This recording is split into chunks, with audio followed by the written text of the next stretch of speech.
Welcome back to the OFFbit. Today we're going to be revisiting our Core 2 Quad Xeon E5430. We're going to push it to the max. We're going to overclock to 3.1 GHz. We've got a GTX770 to pair with it with 8 GB of DDR3 RAM. How much more playable can we make this system be? Stick around and we're going to find out.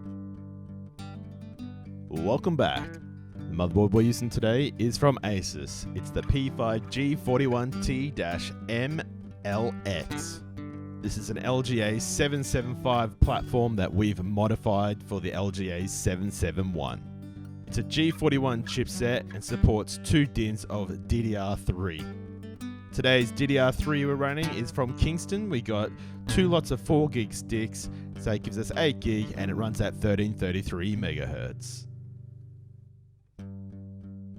This is our Xeon E5430. We've modified this CPU from the LGA 771 fitting CPU to an LGA 775. The Xeon E5430 is a quad-core 2.6 GHz CPU.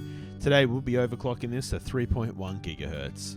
The Xeon E5430 comes with 12 meg of level 2 cache, runs on an 8x multiplier and has an 80 watt TDP.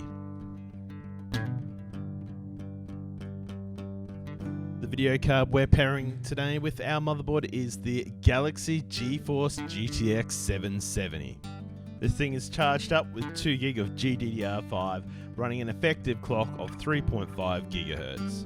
Its core clock runs at 1.11 GHz and boosts up to 1.163 GHz. Today's operating system we're running is Windows 10 and we're running most of the games off an SSD. If not, we'll be running off a 1TB Western Digital green hard drive.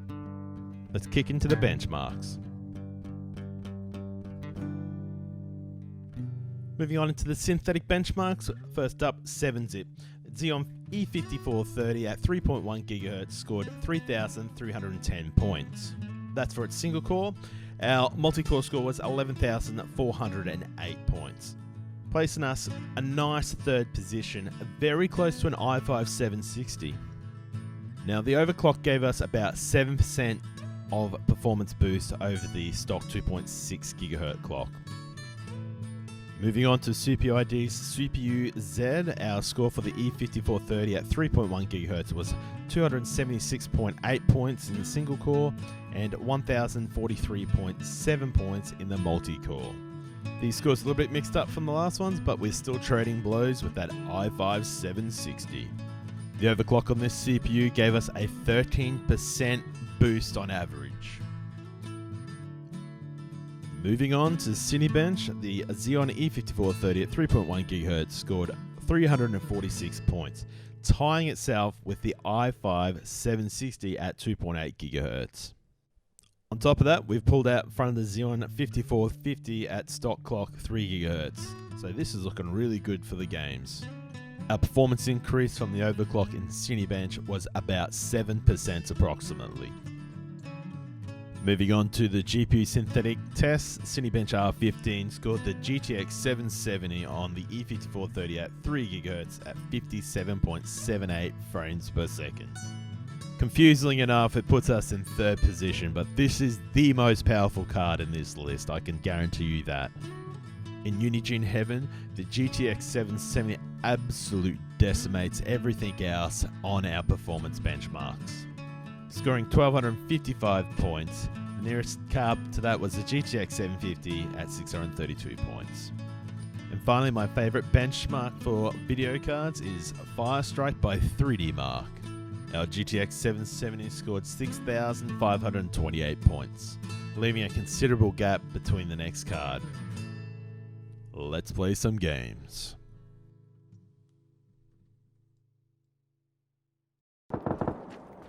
First up, we jumped into PUBG. Our settings for PUBG were 1920 by 1080 at pretty much very low details. Running the GTX770 on the E5430 at 3.1 GHz gave us no real issues in the game. Yeah, there was a couple of dips here and there, but nothing major. This really is a fantastic CPU when it's overclocked. So our CPU cores are sitting between 70 and 90% on the load in this game. And mate, this is on a $6 CPU I bought.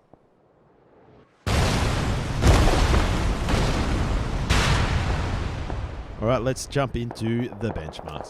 So our average frame rate was 68.8 frames per second. Minimum frame rates hit 33.8. Our maximum frame rate was 164.9.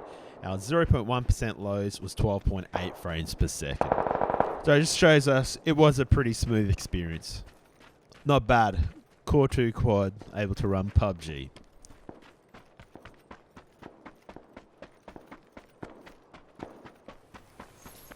Next up, we moved into Fortnite. Now, this game ran pretty good across the whole. Did not run just as good as PUBG, which is quite confusing because it looks like it should. Now, the game settings we ran were 1920 by 1080 on low detail settings. Bar a couple of stutters, this game ran pretty smooth. Now, the E5430 at 3.1 GHz was working its butt off here. All cores basically sat 100% the whole time. So this is where our stutters were coming from. The CPU is probably still falling behind here. Other than that, we're pretty good. Benchmarks for Fortnite on the E5430 to GTX770. Average frame rate was 92.9 frames per second. Minimum frame rate was 13.6. Maximum frame rate was 134.8 frames per second. Our 0.1% lows, now this is where it kind of hurt us, and this was the stutters, with 2.8 frames per second. But overall, not too bad. We're definitely holding the GTX 770 back with this CPU. However, we're getting to see every single frame that we can pull out of this E5430.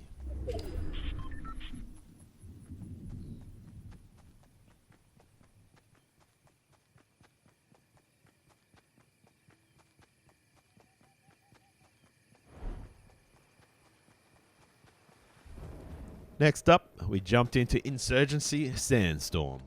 This game is one of the newer titles for 2020, maybe even 2019. Not sure when it's come out, but it's been pretty recent.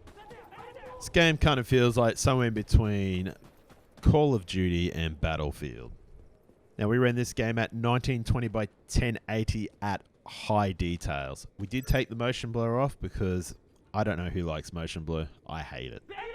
This game ran pretty good overall. We did have some stutters and dips. We could pull the graphics back to get better frame rates, but it was actually quite playable for what we had it set to, which is quite impressive for how old our system actually is. Our benchmarks for Insurgency Sandstorm, average frame rate was 58.2 frames per second. Minimum frame rate was 14.8 frames per second. Maximum frame rate was 83.9 frames per second. Now, we did get some low 0.1% low frame rates at 1.4 frames a second. So every now and then, you'll even see in the video behind us that we are getting some bad stutters at points. But overall, it did quite well.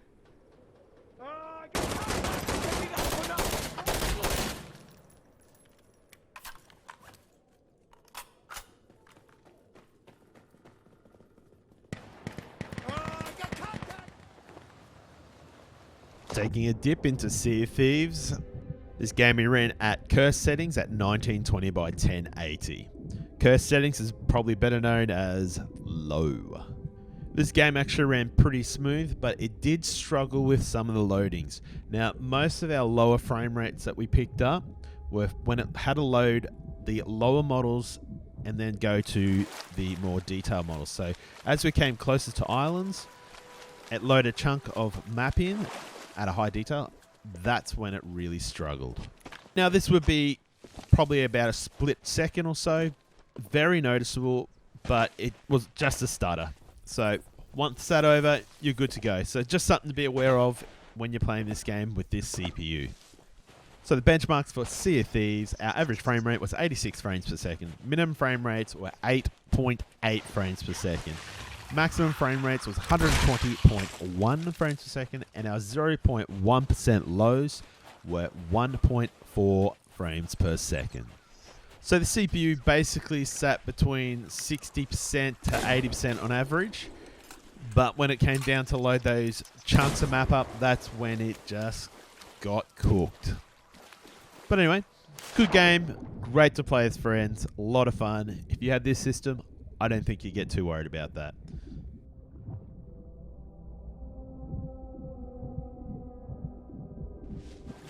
Our final game today is Genshin Impact. It's one of those very pretty games. It runs on, well, we found on the channel, pretty much everything if you're willing to sacrifice graphics and details.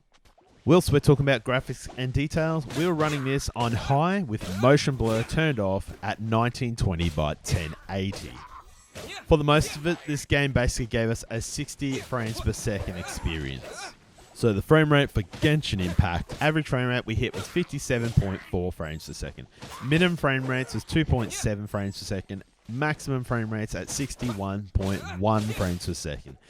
The 0.1% lows we hit was 1.1 frames per second. So we did have some load starter going on in this game. Now it wasn't from the GPU, it's all from the CPU. So the CPU at times did hit that 100% mark on all cores. It's still very impressive what we are running here and what we're getting. This old E5430 is still able to hang in. Yes, we've overclocked it and it's made a big difference.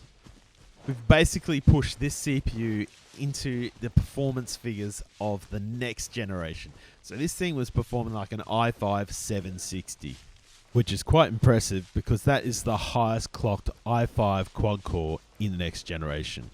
Now, our CPU was definitely the bottleneck here. It wasn't the GPU. So the GTX770, it's still quite a good card. Still able to play games in 1920 by 1080.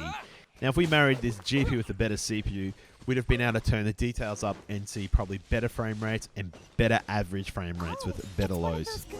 However, down the track, we may look at putting an E5430 in a board and overclocking that to 4 GHz if we can, and slap in the GTX770 once again. Now, overall, E5430, it's over 10 years old. Now, we've overclocked this to 3.1 GHz, and this thing just shines. What's the beauty about this? I picked up this E5430 for $6 Australian. You can get these things cheap. Now, there's a bit of a risk involved with modifying your CPU and your motherboard, and that's something you need to cater in. Now, if you want to go down a different route, these CPUs, the Xeon E5430, is pretty much the same as the Core 2 Quad Q9450. Now, that's going to require no modding. You may have to update your BIOS. You may need to check that your motherboard can support it, but that's going to be the easy way to go. Anyway, that's all we got for you today at the OFFbit here. Now, if you enjoyed this video, please hit that like button. If you want to join our community and you want to support the OFFbit, please hit that subscribe button. And please always feel welcome to leave a comment behind. Also, we are now on Twitter, so if you want to see what's coming up and what we're doing in the in-between, check out the link for Twitter in the description. Alright, thank you once again for watching. We'll catch you next time on the OFFbit.